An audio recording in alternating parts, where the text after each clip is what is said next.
Well, the first people to have coinage are the Greeks.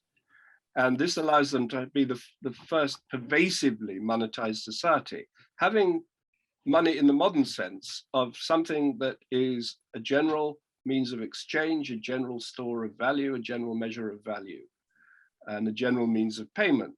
That's not true of pre-Greek civilizations like Egypt and Mesopotamia and so on. They do use silver to some extent as a means of exchange, but the first society to have money and to think about money and to say things about money is Greek society. And this happens from about 600 BC onwards, which is, of course, the flourishing of Greek society.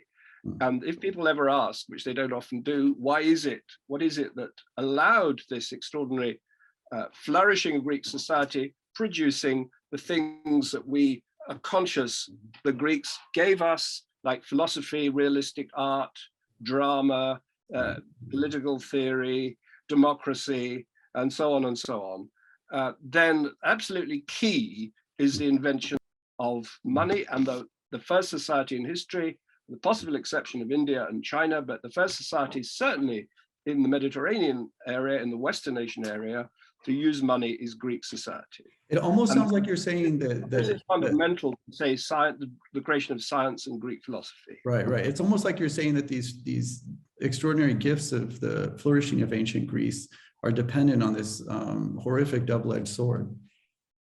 Well, in a sense, yes. I mean, it's of course it's all very complex, and but for the most part, people trying to understand ancient Greece, they completely ignore right. And I mean, my work is read outside the classics sphere, but it isn't within the study of classics, because if the people who study ancient philosophy were to admit that a social process like monetization had some relevance to what they are studying, they would lose control of their subject. Right. Well, the big education is controlled by this infrastructure. This anonymous infrastructure controls academia and education.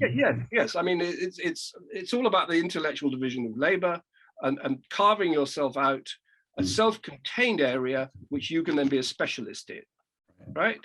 And so clearly, I mean, this happens all the time. It happens in just about every academic discipline. Geneticists think that everything's determined by genes. The people who study literary texts think the whole world is a text, and so on. And people who study ancient philosophy are just doing philosophy, and so on and so on. And the real progress comes through transcending these barriers, these boundaries.